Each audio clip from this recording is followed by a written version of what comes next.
اب ہم دوسرا موضوع شروع کرتے ہیں کہ جو کرونا وائرس کے حوالے سے جو ایک صورتحال پیدا ہوئی ہے، تو اس کے لیے آگاہی دینا اور اس پر بات کرنا بہت ضروری ہے۔ سب سے پہلے تو یہ، جیسے پچھلے جمعے بھی عرض کیا گیا تھا کچھ باتیں، یہ حرام خوری سے پیدا ہوا، حرام جانوروں کو کھانے سے، سانپ بچھو اس قسم کی چیزیں کھانے سے۔ تو اسلام میں تو پہلے بھی ہمیشہ حلال چیزوں کو اور ایسی پاکیزہ چیزوں کو اختیار کیا ہے جو بالکل پاکیزہ ہیں، مقدس ہیں، پاک چیزیں ہیں، ان کا کھانا پینا بھی اچھا ہے، گائے ہے، بکرا ہے، دمبا، جتنی بھی چیزیں ہیں وہ اچھی اچھی چیز، پاک چیزیں کھانے والی ہیں، گھاس پھوس کھانے والی چیزیں ہیں، ان میں سے کوئی ایسی چیز نہیں جو حرام خور ہو، خون پینے والا ہو اور جھپٹ کے حملہ کر کے وہ شکار کرنے والا ہو، ایسا کوئی بھی جانور۔ لیکن یہ جہاں سے وائرس آیا وہ لوگ ہر چیز کھا جاتے ہیں، کیڑے مکوڑے، چھپکلی اور بندر، خنزیر، ہر چیز وہ کھا جاتے ہیں۔ تو وہاں سے وہ کسی طریقے سے وائرس، پہلے سے سب سے پہلے یہ وائرس اٹلی میں پیدا ہوا تھا، کرونا نام کی ایک بستی میں، پھر وہ ختم ہو گیا۔ لیکن اب جب چائنا میں ان کا بہت بڑا اجتماع ہوتا ہے، اس اجتماع میں وہ ہر قسم کی چیزیں، دنیا بھر کی ہر چیز کھا جاتے ہیں، تو وہاں پہ انہوں نے یہ کوئی چیز کھائی، کوئی حرام چیزیں کھائیں، سانپ وغیرہ، تو اس سے وہ پیدا ہو گیا دوبارہ اور طاقتور شکل میں، پہلے سے زیادہ طاقتور شکل میں پیدا ہو۔ اور ابھی اٹلی میں کسی مامون نام کے شخص نے خواب بھی دیکھا ہے، اور وہ خواب جو ہے وہ تبلیغی جماعت کی، جو بنگلہ دیش کی تبلیغی جماعت کا مرکز ہے، وہاں پہ وہ خواب سنایا گیا اور اس کے بعد مختلف جگہوں پہ وہ وائرل ہو گیا۔ تو اس خواب میں واللہ عالم خواب سچا ہے جھوٹا ہے، لیکن کیونکہ جس جگہ سے بیان ہوا ہے، ایک بہت بڑے محراب سے، ممبر سے بیان ہوا ہے، اور تبلیغی جماعت کا جو مرکز ہے بنگلہ دیش کا، وہاں سے خواب بیان ہوا ہے۔ تو اس میں اس نے یہ دیکھا کہ وہ جو کرونا نام کا جو وائرس ہے وہ ایک انسانی شکل میں آیا، اور کہا کہ اس نے پوچھا کہ آپ کون ہیں؟ اس نے کہا میں کرونا ہوں۔ کہا تم کیوں پیدا ہو گئے، کیسے آ گئے؟ تو اس نے کہا کہ چائنا میں ایک مسلمان خاتون جو کہ ایک بہت پاک باز اور نیک خاتون تھی جس کا نام عائشہ تھا، تو اس کے ساتھ 3 چائنیز نے وہ بدکاری کی اور اس کے منہ پہ پٹی باندھ دی، تو اس نے دل میں بد دعا کر دی کہ میرے ساتھ کیا ہو رہا ہے۔ تو اس بد دعا کے نتیجے میں وہ کرونا وائرس پیدا ہوا اور ان تینوں کو اس نے وہاں پہ ختم کر دیا، اور جو باڈی گارڈ کے باہر کھڑے تھے ان پر بھی اس نے حملہ کیا، اور اس کے بعد وہ پھیلتا چلا گیا۔ تو اس نے کہا کہ تمہارے کیا ارادے ہیں؟ تو اس نے کہا کہ جہاں جہاں مسلمانوں پہ ظلم ہو رہا ہے تو وہاں میں جاؤں گا، چائنا میں جاؤں گا، انڈیا جاؤں گا، جیسے انڈیا میں بھی وہاں کی فوج میں بھی کرونا وائرس پھیل گیا، وہاں جاؤں گا، اور جہاں جہاں مظالم ہو رہے وہاں جاؤں گا، اور جہاں پہ صحابہ کرام پہ تبرہ ہوتا ہے، ایران وغیرہ میں قرآن کریم کی بے حرمتی ہوتی ہے، صحابہ کرام کو برا بھلا کہا جائے تو وہاں جاؤں گا، وہاں سب جگہ وہ چلا گیا۔ بہرحال یہ خواب ہے۔ اس کے بعد یہ کہ یہ جب ایک چیز پیدا ہو جاتی ہے تو پھر اس کو دیکھیں، جیسے صحابہ کرام کے زمانے میں طاعون کی وبا پھیلی، اب جب ایک وبا پھیل جاتی ہے تو وہ اچھے برے کی تمیز نہیں کرتی۔ جس طرح سیلاب ہوتا ہے، سیلاب تو ایک اندھی چیز ہے، وہ تو سب جگہ چلا آتا ہے، وہ نہیں دیکھتا کہ مسلمان کا گھر کون سا ہے اور مسجد کیا ہے، مدرسہ کیا ہے، اور کون گناہ گار ہے کون نیک ہے، وہ تو سب جگہ چلا جاتا ہے، ایک اندھی چیز ہوتی ہے۔ یہ تو وائرس وغیرہ جو ہے، یہ جب طاعون، یہ جتنے بھی وبائیں ہیں، اس کا سبب تو کچھ اور ہوتا ہے، لیکن جب وہ پھیلتا ہے تو پھر سبھی جگہ پھیل جاتا ہے۔ اسی وجہ سے صحابہ کرام کے زمانے میں جب طاعون پھیلا ہے تو صحابہ کرام کا بھی انتقال ہوا، اس طاعون کی بیماری کی وجہ سے انتقال ہوا۔ حضرت ابو عبیدہ بن جراح جو کہ امین و ہادی الامہ ہیں، امین و ہادی الامہ ہیں، اور جن کے بارے میں آتا ہے کہ حضرت عمر رضی اللہ تعالیٰ عنہ کی شہادت کے موقع پر اگر وہ زندہ ہوتے تو انہی کو خلیفہ بنایا جاتا، 3 نمبر کے خلیفہ وہ ہوتے، لیکن یہ کہ وہ ان کا حضرت عمر رضی اللہ تعالیٰ کے زمانے میں طاعون امواس میں انتقال ہو گیا تھا، طاعون کی بیماری سے ان کا انتقال ہوا، بڑے بڑے صحابہ کرام کا انتقال ہوا۔ تو جب ایک وبا پھیلتی ہے تو وہ نیک بد سب کے اوپر آ جاتی ہے، لیکن احادیث میں اس کا ذکر آتا ہے، یہ جتنے بھی وبائیں ہیں، جتنے بھی ناگہانی آفات ہیں، اس سے جب کوئی مرتا ہے تو اس کا جو حشر ہوگا وہ اس کے آخری حالات کے اعتبار سے، مثلا زلزلے سے، کوئی زلزلہ آیا، بہت بڑا زلزلہ آیا اور ہزاروں لوگ اس میں شہید ہو گئے، تو اس میں جو نیک لوگ ہوتے ہیں ان کو شہید کہا جائے، ان کو شہادت کا مقام مل جاتا ہے، اور جو برے لوگ ہوتے ہیں جن کی وجہ سے وہ عذاب آیا ہوتا ہے تو ان کے لیے وہ عذاب ہوتا ہے۔ نیک آدمی کے لیے وہ آزمائش ہوتا ہے اور شہادت کا باعث ہوتا ہے. جو برا آدمی ہوتا ہے اس کے لیے وہ عذاب ہوتا ہے.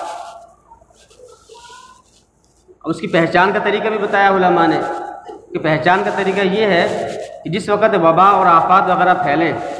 تو جس آدمی کو اپنے اعمال میں ترقی محسوس ہو، رجوع الی اللہ میں ترقی محسوس ہو، نمازوں میں توجہ محسوس ہو، دعاؤں میں اضافہ ہو جائے،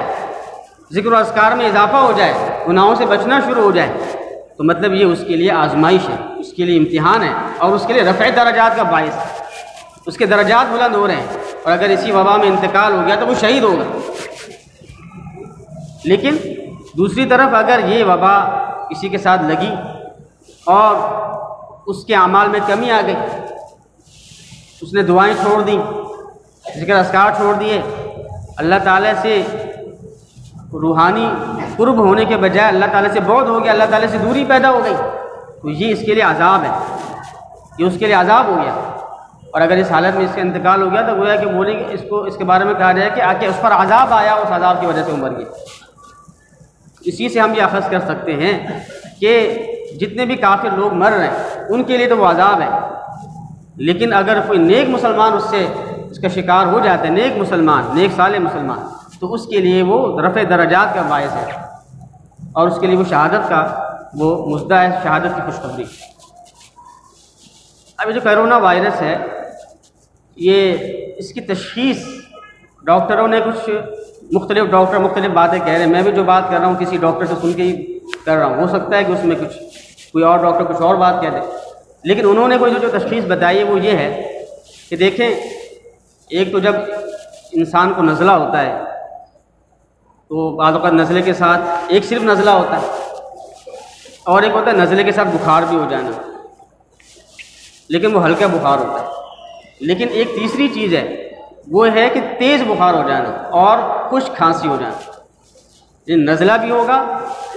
اور تیز بخار ہوگا، اور تیسرا ہے کہ کھانسی ہوگی، لیکن کھانسی بلغم والی نہیں ہوگی بلکہ خشک کھانسی ہوگی. یہ اس کی 3 علامات انہوں نے بتائی ہے. تو یہ جس کو یہ علامتیں ظاہر ہوں کہ خشک کھانسی ہے، تیز بخار ہے اور نزلہ بھی ہے، تو پھر ایسے آدمی کو اپنی تشخیص کروانی چاہیے. اور یہ گورنمنٹ کے بھی بعض اداروں نے، اسی طریقے سے سیلانی والوں نے بھی ایک نمبر جاری کیا ہے، 1120 غالباً نام نمبر ہے، تو اس پہ بھی آپ کال کر کے اپنی تشخیص کروا سکتے ہیں کہ بھئی مجھے یہ علامات ہیں تو یہ میرے ساتھ کیا ہو رہا ہے. اور اگر اس کے اندر تشخیص ہو جاتی ہے کہ اس کو یہ وائرس لگ گیا ہے تو اس کے لیے پھر مسجد میں آنا جائز نہیں کہ وہ مسجد میں نہ آئے، بلکہ بالکل الگ سے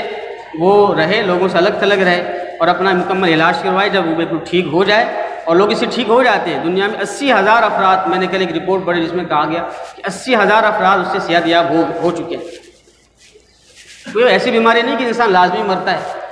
بلکہ اکثر 98-99% جو لوگ ہیں وہ صحت یاب ہو جاتے ہیں. 1-2% لوگ جن کے اندر جو ان کا تو قوت مدافعت کا مسئلہ ہوتا ہے، کمزور ہوتا ہے، تو ان کے ساتھ یہ مسئلہ ہو جاتا ہے کہ 60 سال سے اوپر کے افراد ہیں وغیرہ، تو ان کو یہ مرض جو ہے وہ ان کے لیے زیادہ مہلک ہو سکتا ہے.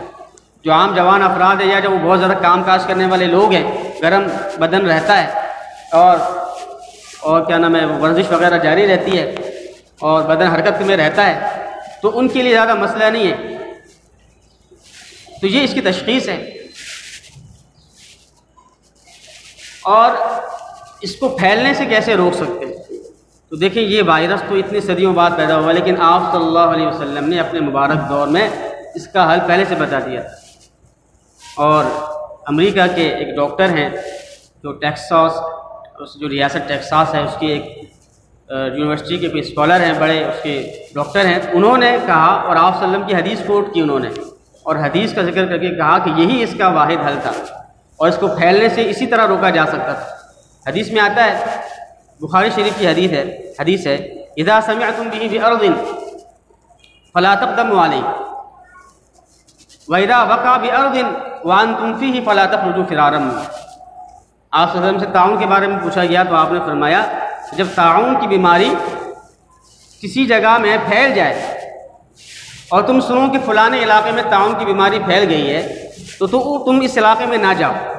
فلا تقدموا علیہ، اس علاقے میں جس علاقے میں وبا پھیلی ہوئی ہے وہاں پہ نہ جاؤ. جیسے مثلا چائنا میں پھیلا ہوا تھا تو وہاں کسی پاکستانی کے لیے وہاں پھر نہ جائے،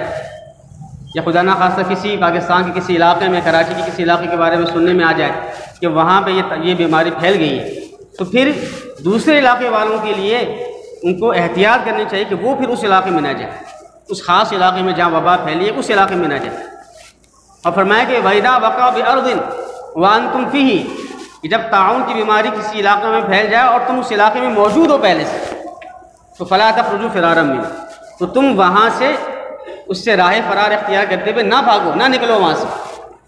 مطلب جو آدمی پہلے سے اس علاقے میں موجود ہے وہ باہر نہ جائے، اور جو باہر ہے وہ باہر ہی رہے، اس علاقے میں نہ جائے۔ تو یہ زبردست تدبیر ہے۔ جو دنیا میں ابھی یہ وائرس پھیل گیا اس کی وجہ یہ ہے کہ مثلا چائنا میں یہ پھیلا، تو ہونا تو یہ چاہیے تھا کہ جتنے لوگ ہیں وہیں کے وہیں رہتے، حتیٰ کہ جو پاکستانی تو وہیں پھر بھی وہیں رہتے، چائنا میں جتنے ممالک کے لوگ ہیں وہیں پہ رہتے، کوئی کسی کو باہر نہ نکلنے دیا جاتا۔ لیکن ہوا یہ کہ پھر وہ لوگ نکلے، مختلف ممالک کے لوگ، کیونکہ دنیا بھر سے وہ لوگ آتے ہیں چائنا میں، تو جس ملک کے جو باشندہ تھا وہ وہاں سے نکل کے بھاگا اور دوسرے علاقے میں گیا، اپنے اپنے ملکوں میں گیا، تو ان ٹریول کرنے والوں کی وجہ سے وہ وہاں، ویسے تو اللہ کا حکم ہے، اصل تو یہ اللہ کے حکم سے پھیلتا ہے، لیکن سبب بعید کے درجے میں ایک ہوتا ہے سبب قریب،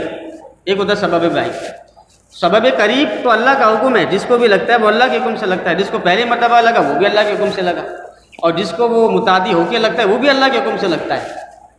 لیکن سبب بعید کے درجے میں یوں کہہ سکتے ہیں کہ یہ بیماری لگ گئی فلانے وائرس کی وجہ سے لگ گئی، فلانے کی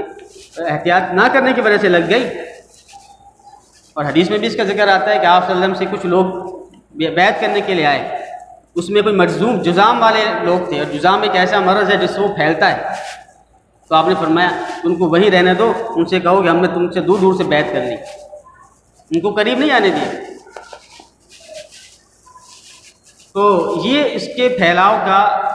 حل تھا، لیکن یہ کہ اس کو پہلے سے قابو میں نہیں کیا گیا، تو اس طریقے سے یہ پھیلتا چلا گیا، پھیلتا چلا گیا۔ اور یہ بیماری ایسی ہے کہ جب ایک مرتبہ پھیلتی ہے کسی جگہ پہ تو بہت تیزی سے پھیلتی ہے، بہت تیزی سے پھیلتی ہے۔